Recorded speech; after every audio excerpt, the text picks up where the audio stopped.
嗨，大家好，我是躺平叔。今天是2025年7月7号，这一期咱们聊一聊外卖大战，聊一聊新能源汽车。这两天各行各业都在反内卷，钢铁、水泥、光伏、汽车。但是就在这个节骨眼上，外卖的三国杀却愈演愈烈，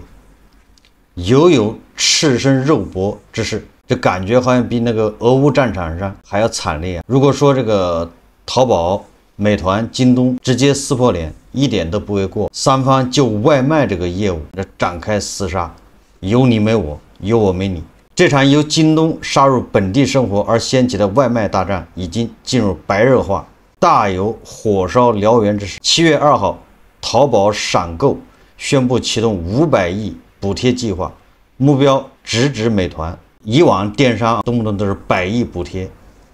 现在淘宝直接来个500亿。都是向这个外卖的老大呀，美团发起冲锋。7月5日，美团果断采取零元购，将这场外卖大战推向高潮。7月5日，阿里、美团两大平台放出大量且大额的外卖红包券，其中包括满25减21、满25减20、满16减16等等，就这种优惠活动，还有外卖券。你本来买个奶茶、买个咖啡也就10来块钱，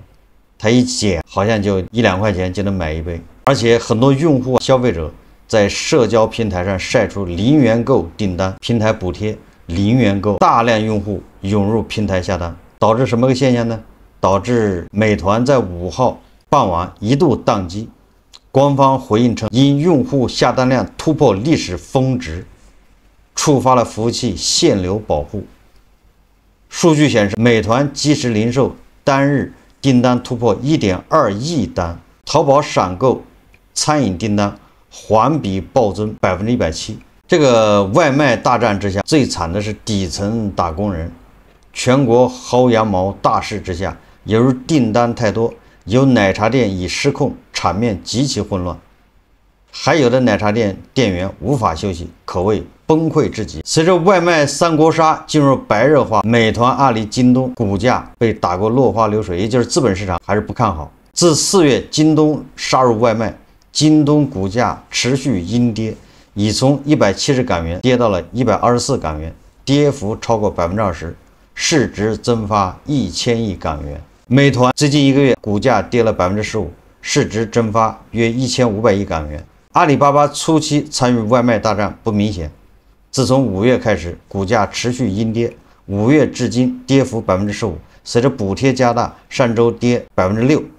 市值跌破2万亿的风险。现在阿里市值已经不足腾讯的1/2。这个之所以阿里巴巴和美团直面竞争，赤身肉搏，主要源自2方面原因：一是抢占高频，稳住电商基本盘。京东杀入即时零售，让阿里看到了一种抢占高频市场的新思路，通过巨额补贴抢占更为高频的日常应用、本地生活，利用高频外卖服务向低频的整体电商、旅游服务进行交叉销售。这几年，这个阿里不仅本地生活的这个饿了么被美团打到只占20%的市场份额，阿里的核心业务电商也面临美团、拼多多冲击。阿里这次这个出击实际上是一种反击，要稳住它的电商基本盘。这场近乎近身搏杀的战役，谁赢谁输无法判定。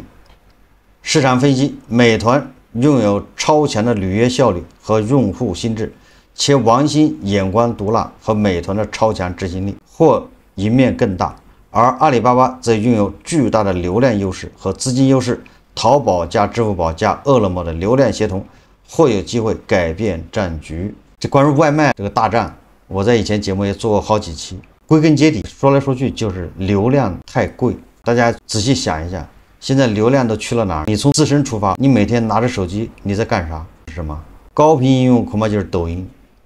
微信。当然每个人不太一样，但大致就这么几种。你每天打开的就是抖音、微信。还有什么？恐怕有人愿意打开这小红书，有人打开微博，有人打开 B 站，这些就是在第2个档次。那第3个档次恐怕就是美团，本地生活点个外卖，骑个共享单车，扫码，你回忆一下，恐怕你就干这几件事。那你把京东放在哪儿了？你把淘宝放哪儿了？你都忘了吧？这就是阿里、京东不甘寂寞，重新杀回来的原因。没有流量了，你即便偶尔想起在电商平台上买个什么东西，买个衣服，买个什么产品，你鬼使神差的跑到抖音上去买去了，要么就被引到拼多多上买去了。这就是为什么阿里跟京东死活要杀回这个外卖行业。这阿里不叫杀回，阿里是因为他饿了么，当初外卖那个大哥是饿了么，美团是后起之秀。当然了，这个残酷的竞争中，美团他把这个饿了么打败了，饿了么只占20%的份额，这个美团大概是70%吧。但是现在美团恐怕有所下降，也就是说，外卖市场本来是美团和饿了么两家，那现在杀入一个京东呢，多少要抢走一点份额。叔叔能忍，婶婶忍不了了，就是美团能忍，阿里忍不了了。因为京东向美团发起进攻，外卖这一块受伤的是阿里，是饿了么。至于说阿里、美团、京东在外卖这一块谁能最后胜出，我在想啊，恐怕无论他们怎么大战，最终这个格局是改变不了的，也就是美团一家独大，京东、阿里也就搞个热闹，最终根据表现啊，有可能有一家要退出外卖市场，因为持续烧钱它烧不起。我们看看高盛他是怎么分析的。高盛对3巨头外卖混战，它构建3种竞争情形，搞成3个模式、3个模型来评估未来这个外卖的格局。根据媒体报道说，7月5日是阿里外卖的冲单日，目标是峰值订单超过美团，预计9000万到1亿单。另外，阿里外卖的目标是2到3个月后整体订单和美团对齐，也就是他要跟美团平分天下。你说阿里跟美团一顿猛打，受伤的那就是京东。那京东你这持续投入补贴，你一旦不补贴，用户就把你忘了。那么高盛构建的这3种竞争情形呢，以评估外卖配送和即时零售市场的未来格局。基准情形，第一种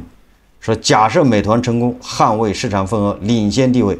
基于用户的忠诚度、配送网络优势和在第一线城市强势地位，美团与阿里、京东形成5.5比3.5比1的市场格局，也就是美团占55%，阿里占35%，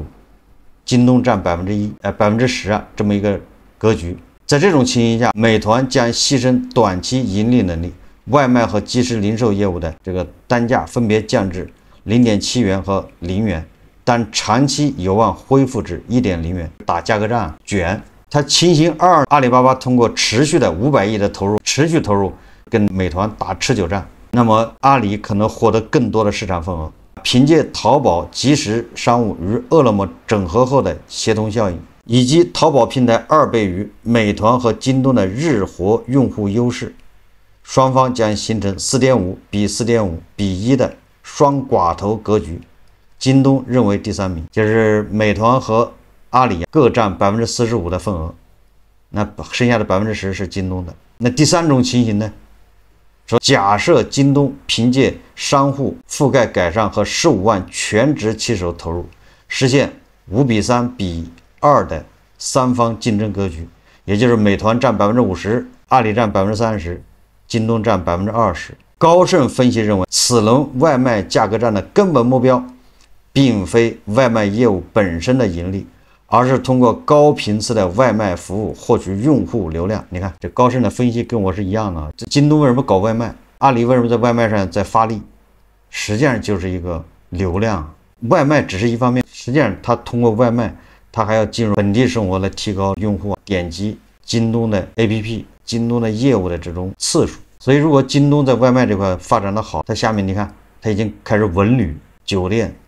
什么机票，以后电影票，以后还有共享单车、骑行，它都会整合本地生活，以此来提高用户来点击，实际上都是为了服务啊。高盛已经看出来了流量之后干什么？那就是为了它的电商主营业务，就是卖东西嘛。高盛预计将外卖亏损视为营销支出的长期投资策略，也就是在外卖这块，它要一直在赔钱，一直烧。那在外卖这烧钱，实际上就是在引流，它流量，它相当于为流量付费。这么一个策略。这是高盛它分了3种可能情况，无论哪种情况，就是美团是老大这个位置动不了的，那就是看阿里和京东谁使的力量大，谁就能多占一点份额。在我看来，我倒是觉得这个高盛相对比较乐观，未来恐怕还是美团一家独大，饿了么也就是阿里的外卖业务要半死不活，京东恐怕撑不了多长时间，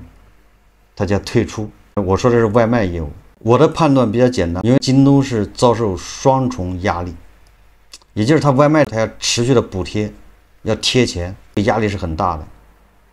那第二个，它是主营业务，电商业务压力也很大。对，它电商业务本身就遭到别人的蚕食。首先一个拼多多，还有一个抖音电商，再加上美团，它像什么即时零售发展非常快。即时零售就是半小时送到，抢了京东的非常多的份额，而且一旦形成协同效应，对京东来说是一个绞杀。因为叫即时零售，那美团主要是整合，它整合，因为它不是自己的仓库，不是自己的货。所以它目前协同效应还没显现出来，等到整合好了，协同效应一旦有了，那么它对京东冲击是非常大。他们的外卖补贴大战实际上就是为了流量，这种竞争是一种没有任何技术含量的，人家卷人工智能，卷 AI 竞争，他在这儿竞争什么？他说白了，他竞争的是骑手、廉价劳动力，都在这儿压榨，再压榨一下商家，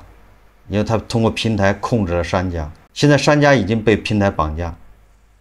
你一旦离开平台，你也活不下去。为什么说京东它的主营业务压力比较大？中国商业联合会星期六就7月5号公布，7月份中国零售业景气指数为49.6%，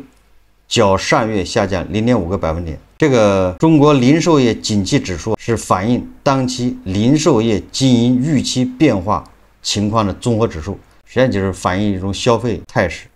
从行业分类来看，7月零售业3大分类指数出现较为明显的分化特征。商品经营类指数为48.7，较上月下降0.8个百分点，连续2个月下行。分析认为，7月份进入暑期，线下商品零售进入经营淡季，商品经营类企业预期持续变弱。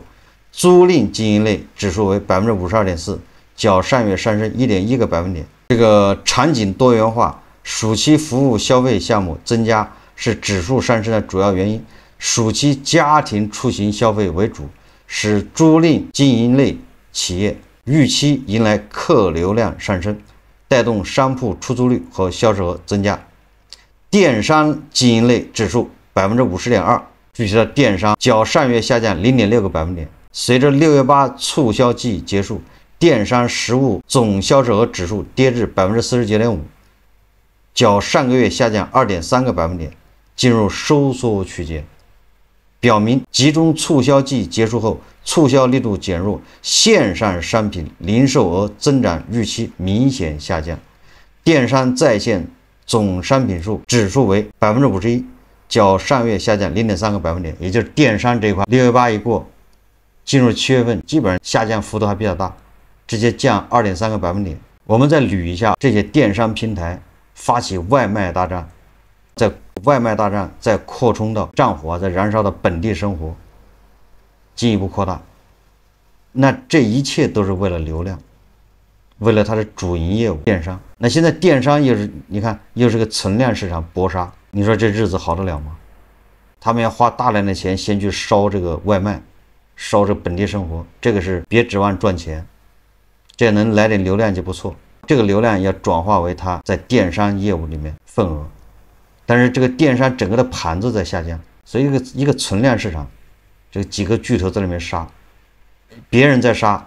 你得跟进，你要不跟进，你就提前出局，所以大家都得跟进。这或许就解释了为什么京东的这个刘强东现在这么着急，天天要上热搜，也要像那个网红超市一样，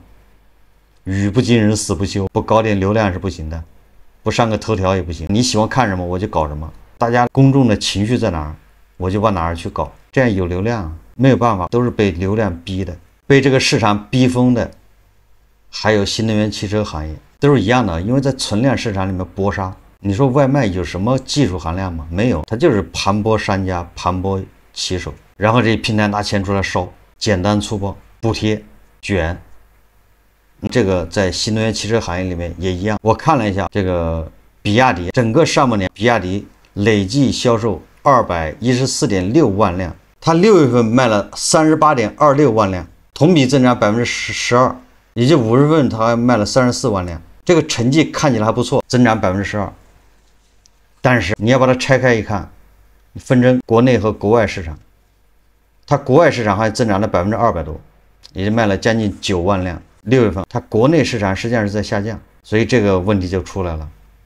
这也是为什么比亚迪连着发起几轮降价，但是最近好像也不能降了。为什么在国内降价？因为它国内受到吉利、什么长城等等这些新能源汽车的围剿，消费者也是这种叫买涨不买跌的心理。你这个车降价要快，很多人也不愿意买，他要等，越等人家价格就越降，人家要销量啊。你花了15万提了一辆车，过半年他车自己就降到13万，那很多人就要等。你要不降价，别的这个车企他们叫什么春兰战术？那现在比亚迪问题就来了，它在国内它恐怕是很难，这恐怕就是受到别人的进攻。那海外市场，它现在什么巴西呀、泰国这海外市场怎么样？它的工厂是吧，已经投产了。海外市场的增长能不能弥补国内下跌，或者国内的增长停滞？我不知道大家能不能理解这个。对于比亚迪这样的车企，如果它不能每个月增长，意味着什么？意味着就咱们不能说直接类似于庞氏骗局，你进来的钱少了，出去的钱多，那要暴雷。所以它的销量必须要以多少的速度在增长，整体的。所以它国内这个销量不能增长了，那就看国际上能不能补上。如果国际上海外的市场能补上，它还能周转；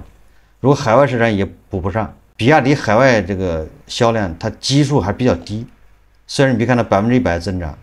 ，200%增长，但一共才卖几万辆。这是第一个。二个呢，比亚迪它今年全年目标是550万辆，上半年卖了214万辆，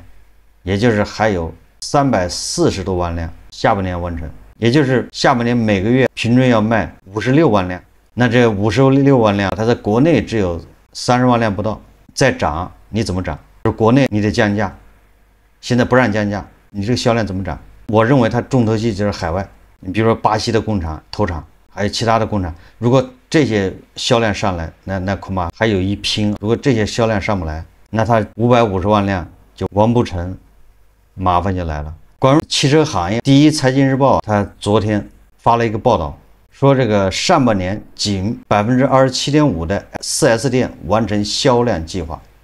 汽车经销商亏钱卖车怪圈，谁在为内卷式竞争买单？根据中国汽车流通业协会数据显示，今年上半年仅27.5%的 4S 店完成销量计划，库存积压与利润轻视已形成恶性循环。第一财经记者走访上海多家汽车经销商，发现高息贷款就高息高返呢，退场让单车价差数万，经销商为保住返利，被迫接受连坐条款。亏钱卖车似乎已成为常态。大家看视频。近日，长三角4大行业协会集体发声，敦请主机厂缓解经销商经营困境。在全行业几乎反内卷的当下，本应是汽车产业毛细血管的经销商，究竟陷入了一场怎样的经营危机？我们走访了多家线下经销商门店。现在同行竞争压力太大了，你就得看这圈吧，往啥车了。这一个园区之前5个7、8个全是干车的。之前在行业好的时候，自己一步一步给这个店面撑起来了，现在不想毁掉，一年亏个5、60万都是可以接受的。经销商大面积退网并非孤立，仅去年1年就有超过4000家 4S 店退出销售网络。而在竞争更加激烈的今年，经销商生存空间仍在被压缩。根据中国汽车流通协会的最新一期调查，上半年仅有 27.5% 的 4S 店完成了销量计划，大部分经销商上半年销售承压，库存积压风险显著攀升。记者走访中明显感受到，这种压力正在进一步蔓延。像我们店里这些奔驰都是别的车过来的。现在这个贷款结束了，是不是对订单量也有影响？现在短期内肯定是有影响的，可能现在高息高返结束了，同样贷款50万的情况下，最起码要差了3到5万块钱。你隔这么几天，一个车的价格就差了3到5万，那一般客户是接受不了。高库存、低周转，正侵蚀经销商利润。记者进一步走访发现，从场地租金到人力成本，每增加1000平展厅就意味着上百万的固定支出。而返利考核的连坐式条款更将一台车的达标与整个考核期的返利紧密捆绑。打个比方，100台车，每台车返利是1万，对吧？那就100台车卖完就返利100万。那如果有1台车没完成，那可能这个返利就要砍到8000。那你这不相当于是一台车影响90多台车的返利啊？就有时候为什么有的车它到了月底它亏钱它也卖啊？就是这样的。亏钱卖车的恶性循环，正是当下汽车流通领域无序竞争的缩影。面对行业性的生存危机，长三角4大协会的联名倡议被业内看作是一次关键的集体自救。对，我们认为整体这个倡议还是比较直击这个痛点的啊，因为这里面提到的核心的几个要素，包括这个缩短返利周期啊，然后包括现金支付啊，减少一些这个捆绑条件啊，确实是我们看到的是过往的这个行业经营过程中，对经销商带来比较大这个掣肘啊，特别是一些中小经销商，还是缺乏这个跟大的主机厂去谈判的这个能力啊，它基本上也是依靠整个厂家的这个返利去生存啊，所以这个里面我们认为确实在执行的过程中，还是会存在这样的一些痛点。由于经销商对主机厂的高度依赖，博弈能力严重失衡，想要真正破局，专家认为还得建立更长期长效的机制。可以考虑去可能长期去建设一些数字化监管的这样的一些手段啊，然后它是比如说整个主机厂的一些这个结算平台啊，能够比较公开透明的去给到行业协会啊、3方啊去做这样的一些这个监测。我们看到像工信部的整个综合整治内卷式竞争啊，包括中央财经委员会强调这个治理低价无序竞争，整体也是从国家顶层的层面看到了整个汽车行业现在我们说无论是终端还是行业经营的一些这个乱象啊，所以这个里面从整个国家的这个角度也是引领这个行业去建立更加健康的啊长期长效的啊这个经营的机制。从扩张为王到生存为先，汽车销售体系正经历一场深层震荡。当前行业走到十字路口，真正值得期待的不是谁该负责，而是谁能率先改变。只有当主机厂、经销商、监管机构形成更有韧性的协同机制，中国汽车市场才能驶入更加稳健、可持续的下半场。面对困局，长三角4大行业协会首次集体发声，呼吁主机厂松绑。这个咱们以前节目也介绍过。本应是汽车产业毛细血管的经销商，究竟陷入一场怎样的经营危机？这场关乎行业生态的自救战，究竟谁在为无序竞争买单？无论是汽车行业，还是外卖，还是电商，在我看来，一个是市场，它是个存量市场，没有办法增长，那这个存量市场竞争就加剧，不停的有新的竞争者加入，肉只有那么多，狼越来越多，就这么一个局面。第二个，同质化啊，无论是外卖还是汽车，就本质上他们竞争对手之间没有什么核心竞争力，没有核心竞争力，那不就卷价格吗？还有什么好说的？你以汽车为例，某个车企啊，它居然一个抽纸巾的盒子卖168，当消费者嫌贵的时候，你看人家解释叫车规级纸巾盒，给你讲盒子包装，那盒子在极限这个温度下，恶劣条件这个气候条件下，它能多少年不坏？在什么样一个条件下、温度下，它能吸铁石，那吸力不减弱，让那个纸巾盒子能稳如泰山，这都是车规级纸巾盒，所以收你168不贵。你看看，就是你一个汽车是以安全为第一这个品质的，他不跟你聊安全，他聊的都是这什么纸巾盒子，什么大屏幕，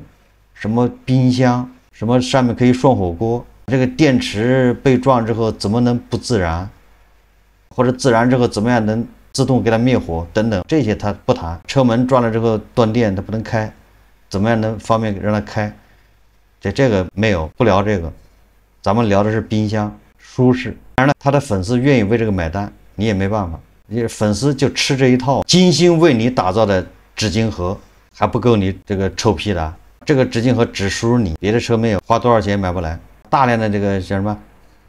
科研经费、研发费用是投在这个纸巾盒上面，还有什么放手机的支架上面，这没得宣传，因为其他东西